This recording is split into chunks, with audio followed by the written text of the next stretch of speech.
Hey guys, it's Chris you're seeing here back from CNH Small Engine again for a video right now. Got deals with guns and firearms. It's not dealing with lawnmowers and stuff like that today. I'm giving a review of one of my firearms I currently own. It is a Beretta M9A1 pistol sidearm, whatever we want to call it. This is what it looks like. It's a 2000, I think it's a 2010 model. This is what it looks like from the side, this is the right side, and this is what it looks like from the left side right there. It's a 4.5-inch barrel, semi-automatic firearm. I also have a tactical light on a bomb here, plus the we want to call it the laser. Sorry about that. It's an X400 weapon light. It has 170 lumens of light put out on it. It's the older 2011 version. The newer ones have, I think, about 500 put out on it for the newer ones. So they're a lot more brighter than these ones. But this was basically state of the art 2 years ago, I think. And I'm going to give you a review of how you take these things apart and put them back together. So if you do think about wanting to own a firearm, you should be safe, and how to handle it as well. The first safety feature is on here.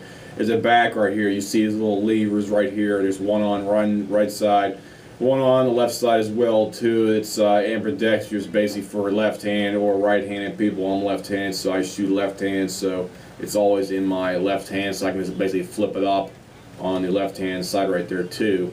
And I'll show you how that works. You flip it up for the fire position. You see a little red tab there. You flip it back down for the non-firing position.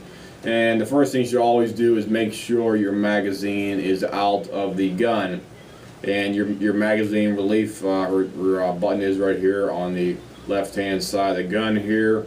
You simply push that in right here, and it pops out. There's your magazine. I have it's polymer coated magazines. They come from the factory with these things, and I got my best brass cased ammunition used for home self-defense. It's full metal jacket, brass boxer primed ammunition. Okay, and the next part is how to disassemble the actual firearm. Your firearm has a little oval-shaped button right here, and on the right-hand side, you push this thing in. It's spring-loaded right here. You push it in and out about 1/8 of an inch right there for that. Basically, what you do is you push that in on the right-hand side. In the opposite side of the gun, you have a little rotating lever right here. You rotate that forward towards the front of the gun. So you push on the right-hand side, and you rotate the lever on the left-hand side down and towards the front of the gun. So you do that right now. So it pops forward, and once you do that, your upper receiver will pop forward and slide forward on here if you do it correctly. So you push hard on this side, and you push forward on your other left side where the rotating mechanism is over there to release the gun's mechanism, firing mechanism. And your gun pops forward like I did. See, it popped forward about 3/4 of an inch. Then what you do is basically you holding it back like this, and if you're left-handed, right-handed, you do whatever you want to. You slide the upper receiver forwards until it's off the gun. See, now you got two parts. You got your lower part of the receiver right here, and you have your upper receiver. So you got your two parts. There's your one, and there's your lower part there. I got a little bit of grease on, or a little bit of synthetic oil on this thing, so it'll be a little bit messy right there for that. So next part is you simply take your barrel assembly out of these right here. You can see your barrel assembly is sitting in the top right here. It's sitting in the upper receiver part, and how you do that is just make sure it's all cleaned up first, and before you take it apart. I got a little bit of crap on the top of here. I greased the piss out of this thing when I already cleaned it out here. Just make sure it's all clean so you don't start slipping or anything else right here. You have your spring mechanism here for your recoil. You have a plastic piston right here that goes against your barrel assembly right here, and the mechanism for that. So basically what you want to do is this thing's under tension right here, and if you don't push it in right, you can possibly flap and hit you in the face or your eye and put your eye out. So you got to be careful how you put it in and out of here. And basically what you do is you hold it with one hand and you push the mechanism down with the other hand. So basically I'm left-handed, so I'm going to push it in with my left hand while my right hand is holding the frame assembly right here. So what you do is just grab it like here, and you grab your one thumb against the plunger and the other front where the plunger actually goes in the front of the upper receiver part right here. You grab that and you push it in about I'd say about a half an inch, eighth of an inch. It doesn't take too much, but your spring will pop out just like that. And you set that down, and you have your other components. You got your spring recoil mechanism right there, plus your piston plunger that fits inside of that as well. Basically, it fits in just like so, just like that. So you got your 4 parts now. You got your magazine, you got your lower receiver here as well, and you have your upper receiver that's still holding your barrel assembly there. Now, in order to disconnect, or actually disconnect this the barrel from the upper receiver, you simply have your one hand hold it like here, and you have your barrel still inside here as it is, and your barrel comes out. You have a mechanism right here. I can show you right here. You have a little plunger in the back right here. You can probably see right here on my hand out of the way. Sorry about that. Right there. You basically push this thing in and you pull up on it. So you push that in the back, and your mechanism. See how this little mechanism pops up? You can also push it back down, and you push it out just like that, and you slide the barrel out of the mechanism right here, just like that. So there you go. You got your upper receiver part right there. Put that down.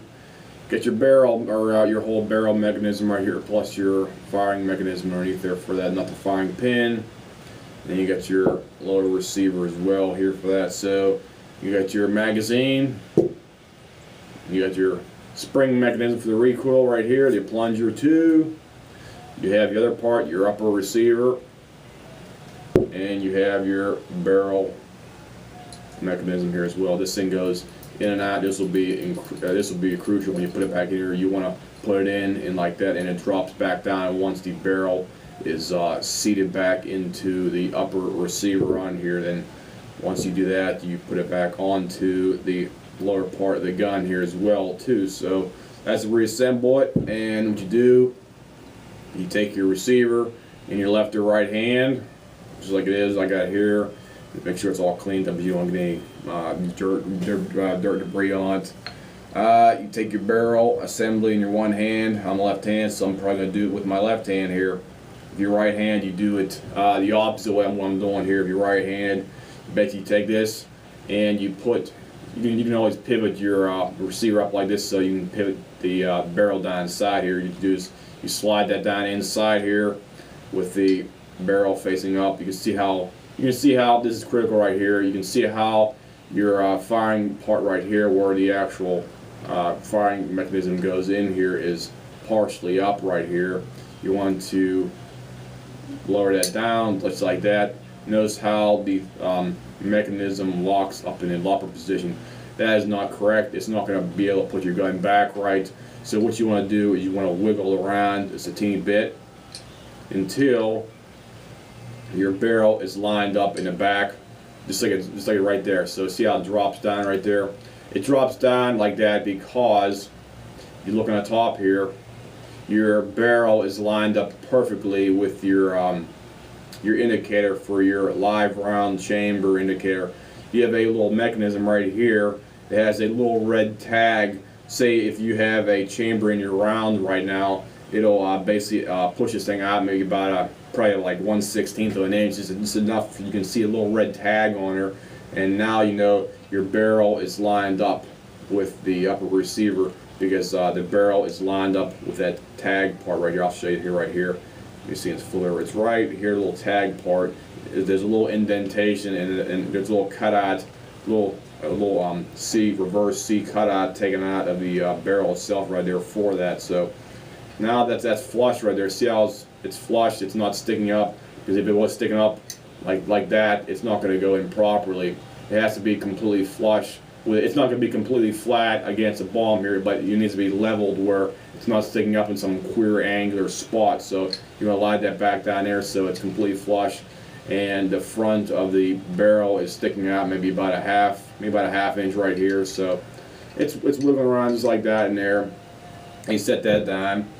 And you get your next part. You got your plunger here and your recoil spring for the recoil, because whenever your gun fires, it's going to chamber a new round, and you have to have a recoil to pull it forward again under for that. So you take your recoil spring as it is, just like that. Make sure it's in here. This one I got right here, doesn't really matter which way you put it in, but some of them do. I don't know if yours does, because some of the older ones have a metal plunger instead of the plastic one I got on mine here. I think I might have to upgrade this thing and get a metal one instead of a plastic one, because I really don't like plastic in anything. So what you do is you hold your gun as you did before.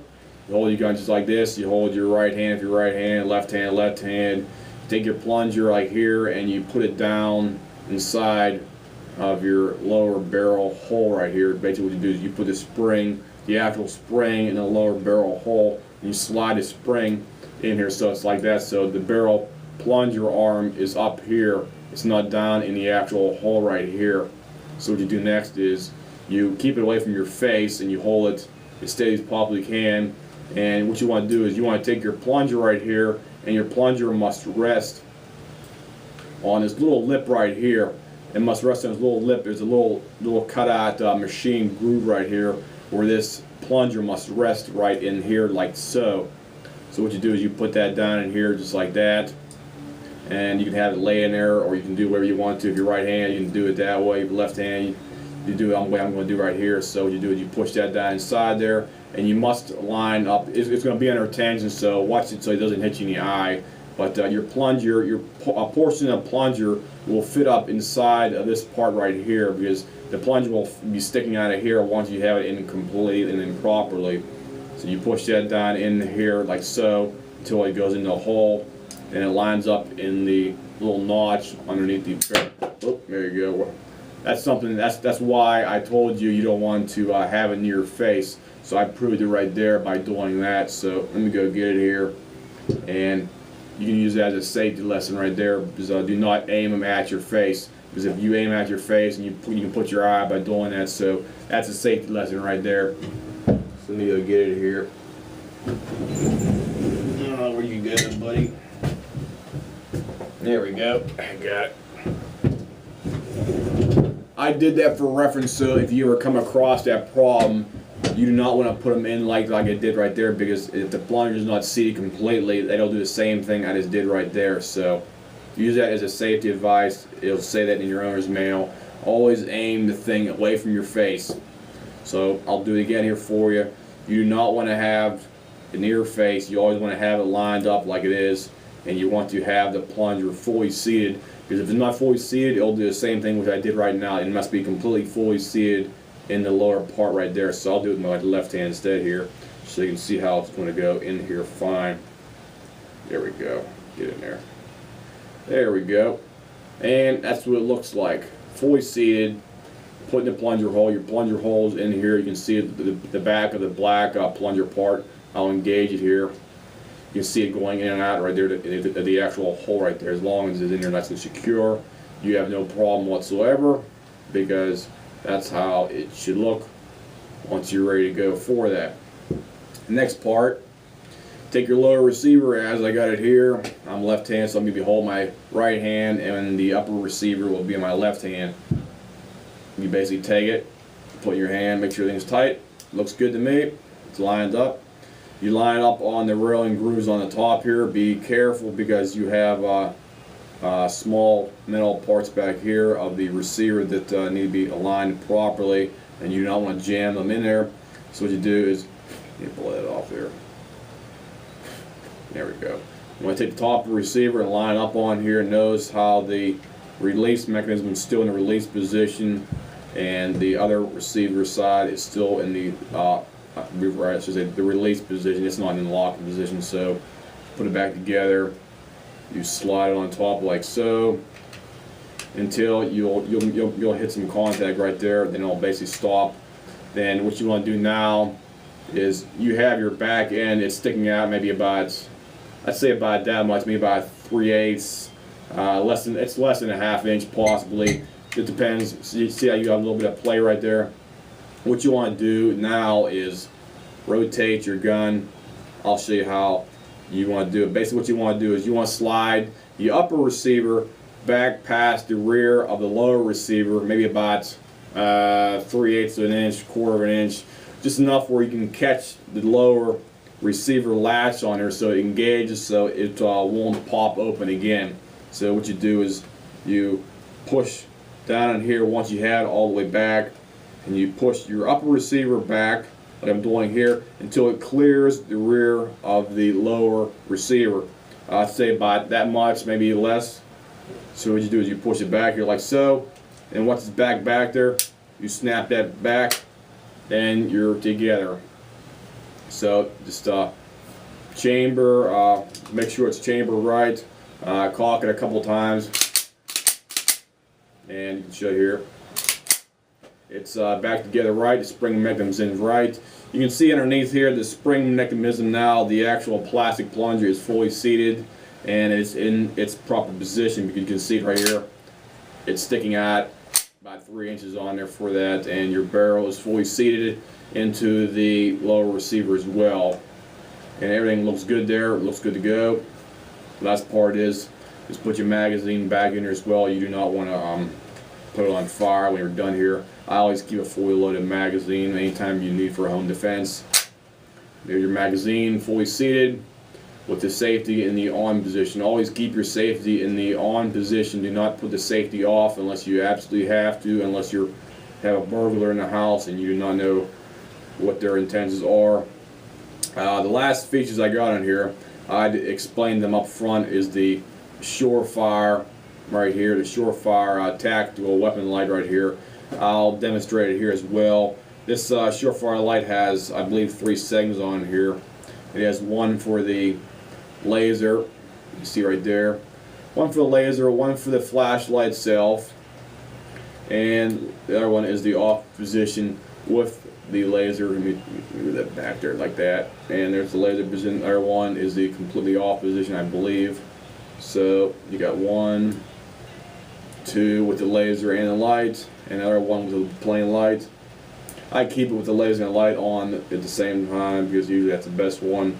These things are basically waterproof, and they're basically built out of aircraft aluminum steel, and they're waterproof. So basically, they can work underwater up to, I don't know, about 100 feet, I think, on there. So it's basically a very well built light for your gun. Plus, it also adds weight too, so it'll help with a little bit of a recoil, because your gun's going to have some recoil when you do fire it. So any little bit of weight in the front to pull the recoil down is definitely going to help you out there. So if anybody has any questions, comments, whatnot regarding a firearm such as this one right here, I will also do a review of a para-ordnance Colt 45 1911 style gun here shortly. So if anybody has any questions regarding this specific firearm, this is a model 92FS. However, it's a M9A1. It's the I believe the Marine Corps' issued style gun here. The reason I like it is because it has your rail here for your weapon light. It also has a newer updated grip on the back here too. It's serrated here, so you got better gripping on your gun, and you also got better gripping here in the front too, where that is right here. The other thing is they have these nice magazines I really like. They're anti-friction magazine. They have a coating on these magazines. It has like some kind of PVC coating or something, so it's there's a lot less friction on the magazine as well too. Plus the mag well itself down here, it has beveled parts where it's cut out, so you can speed load them a lot quicker if you're in some type of situation that requires very fast loading of your weapons. So that's basically the review of a 2011 Beretta M9A1 gun. They're made in the United States, so you can't beat that. So if anybody has any questions regarding something like this, just give me a call back here if you know my phone number, or email me on my page here, and I'll try to answer any questions you may have. I'm not extremely knowledgeable about all firearms. I just basically know about certain ones that I basically deal with like that. So leave a message, your name, whatever you want to do, and I'll try to email you back as soon as possible. Thanks, guys.